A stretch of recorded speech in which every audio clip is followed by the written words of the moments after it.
बहुत पैसा आपने कमाया होगा, बहुत रुतबा कमाया होगा, कोई याद नहीं रखता है। दुनिया में किसी बड़े आदमी का नाम नहीं आता है कि उनकी 500 इंडस्ट्री थी, उनकी उसमें बड़ी फैक्ट्री थी, उनका हीरे का कहीं पढ़ा आपने इतिहास में? इतिहास में धारा के विपरीत जाके जो खड़े होते हैं उन्हीं का नाम आता है। धारा के विपरीत खड़ा होना बहुत मुश्किल था, लेकिन आज बहुत आसान है। मुंबई जैसे शहर में रात के 9 बजे करोड़पति लोग इसमें बैठे होंगे, बहुत काम उनके पास होंगे, लेकिन दुनिया भर में जो लोग बातें कह रहे हैं, सौरभ भाई जो बात कह रहे हैं, उस दिल ने उनके मन में कहीं कोई आग पैदा कर दी है, इसीलिए वो यहां बैठे हुए हैं। यहां से आपको ना कोई टिकट मिलने वाली है, ना यहां से कोई आपको पद मिलने वाला है, ना कोई नया कॉन्ट्रैक्ट मिलने वाला है, लेकिन आप सब कुछ जानना और जीना चाहते हैं। ये भूख आपको दिल्ली से अपने अपने घरों से उठा के लाई है। नीना जी 3.5 घंटे का सफर करके आई हैं, जितनी देर में मैं दिल्ली पहुंच जाता हूं। कोई बात जरूर है, इस लॉ को जलाए रखिए। ये समय कम है, लड़ाई बहुत है। अपने बीच में फैले हुए कंफ्यूजन को दूर करिए। अपने बच्चों के साथ बैठिए जिनको मार्केट में कंफ्यूज कर दिया गया है। अपने बच्चों को सच बताइए। बहुत कम समय है, मैं जानता हूं कितना कम समय है। हर दिन चैलेंज है सरकार के अस्तित्व के ऊपर। अंतरराष्ट्रीय ताकतें लगी हुई हैं। एक घटना को गार्डियन कैसे लिखता है, वॉशिंगटन पोस्ट कैसे लिख रहा है, बीबीसी कैसे लिख रहा है और अल जजीरा कैसे लिख रहा है। सब लोग मिल गए हैं। सबकी कोशिश है कि 2020 का जो भारत है, जो अपने इतिहास की तरफ लौट रहा है, जब पूरी वर्ल्ड इकोनॉमी के अंदर, वर्ल्ड जीडीपी में आपका 33% का कंट्रीब्यूशन था। अगर आप उधर लौटे तो पड़ोसियों की दुकान बंद होगी। उनकी भी जो है वो काका आजकल एमएलए बने घूम रहे हैं मोदी के पीछे पीछे। चुनाव जीतने के लिए यहां आए थे कि गुजरातियों से कुछ रिक्वेस्ट कर दो कि मुझे वोट दे दें। तो ये ताकत जो है, ये आपकी ताकत है कि दुनिया का सबसे बड़ा ओहदेदार, जिसके यहां लाइन लगाई जाती थी कि कौन मिलेगा, वो आपके प्रधानमंत्री के पीछे पीछे एक एमएलए के कैंडिडेट की तरह घूम रहा है। इस सच्चाई को समझिए।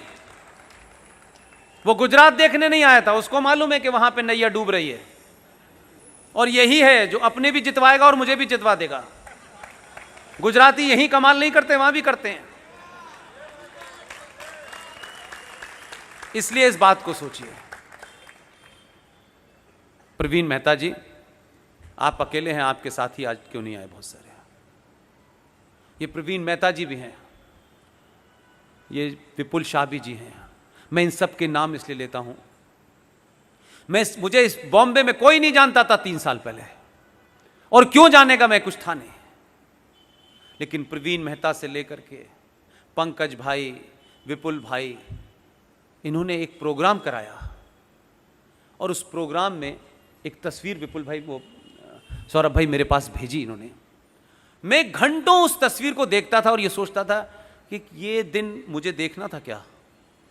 ये मेरे जीवन में ये दिन हो सकता है? हम लोग बड़े छोटे परिवारों से आए हैं, हमारा कोई बड़ा ऐसा परिवार नहीं है कि जिसकी हम चर्चा करें, और बड़े ख्वाब थे हमारे मन में। इन्होंने एक मुझे फोटो भेजा कि जहां ये प्रोग्राम कर रहे थे उसके बाहर एक बोर्ड लगा हुआ था, और उस बोर्ड में मेरी एक तस्वीर लगी हुई और नीचे लिखा है हाउसफुल। मैंने कहा ऐसा तो हमने अपनी जिंदगी में जब घर से छुप के पिक्चर देखने जाते थे तभी लिखा देखा था यार, ये हम भी कहीं हाउसफुल हो सकते हैं, ये मैं सोच ही नहीं सकता था। तो उस मुंबई में जहां इतने बड़े बड़े लोगों ने प्रोग्राम किए, और जब दिल्ली यहां आया बॉम्बे, तो विपुल शाह जी ने कमाल का काम किया। इन्होंने बड़े बड़े कटआउट लगा दिए। मैं मुंबई में अपना कटआउट देख के सोचने लगा, यार ऐसा कैसे हो सकता है, ये मुमकिन है क्या? और आज ऐसा इन्होंने माहौल कर दिया है कि मेरे जाने से पहले ये कटआउट लगवा देते हैं, और शांति प्रिय धर्म के लोग परेशान हो जाते हैं। इसलिए जगह जगह वो अपना काम करते हैं, लेकिन आपकी तादाद, आपकी गिनती और देश भर में जो एक राष्ट्र को लेकर के चिंता है, इसलिए वो कहीं वहाँ नहीं पहुँच पाते जहाँ वो पहुँचने की कोशिश में करते हैं। मैं सिर्फ आपसे फिर आखिरी बार यही विनती करूँगा कि आप सबको बिना किसी छोटा बड़ा ऊंच नीच के राष्ट्र के लिए आप खुद क्या कर सकते हैं, और यह कहना बंद कर दीजिए मोदी पॉपुलेशन पे बिल कब लाएगा, नसबंदी कब करेगा, ये कब करे। वो जो कर रहा है उससे ज्यादा स्पीड से कोई देश का प्रधानमंत्री नहीं कर सकता, क्योंकि हम प्रधानमंत्री को समझते हैं कि उसके पास ताकत है, वो सब मिनटों में कर देगा। 1000 साल की गंदगी है और अंदर से चैलेंज है। पाकिस्तान, बांग्लादेश, ईरान और चाइना से चैलेंज नहीं है भारत को। जब भारत की आर्मी के चीफ ने यह कहा कि 2 फ्रंट की चिंता मत करो, क्योंकि कांग्रेस पार्टी के जो पार्टी का लीडर है लोकसभा में, उसने कहा कि हमारे 2 फ्रंट पहले से खुले हुए हैं, क्या हम इन 2 फ्रंट का मुकाबला एक साथ कर सकते हैं। चीफ ऑफ आर्मी ने जवाब दिया, उन्होंने किसी रेफरेंस में इनडायरेक्टली जवाब दिया, उन्होंने कहा भारत के जो 2 फ्रंट हैं, ईस्टर्न बॉर्डर और वेस्टर्न बॉर्डर पर, इसकी चिंता भारत को नहीं करनी चाहिए, भारत की आर्मी कैपेबल है। मैंने उसके बाद में इस नैरेटिव को कहा, भारत का एक तीसरा फ्रंट है जिसकी ज्यादा चिंता करनी चाहिए। यह तीसरा फ्रंट भारत के समाज में घुल मिल के बैठा हुआ है, जो कहता है हम भाई भाई हैं। अभी भी आपको भाई भाई का फर्क नहीं पता चल पा रहा। भाई तो पाकिस्तान कराची में रहता है, यह भाईचारा, भाई का पता चल गया, चारे का पता चल गया। यह गंगा जमुना तहजीब, यह कहां मिलती है। हम सदियों से साथ रह रहे हैं, यह मुझे समझ में नहीं आ रहा कि कहां पे रह रहे थे। इस नैरेटिव से बाहर आइए, अपने होने का एहसास कीजिए।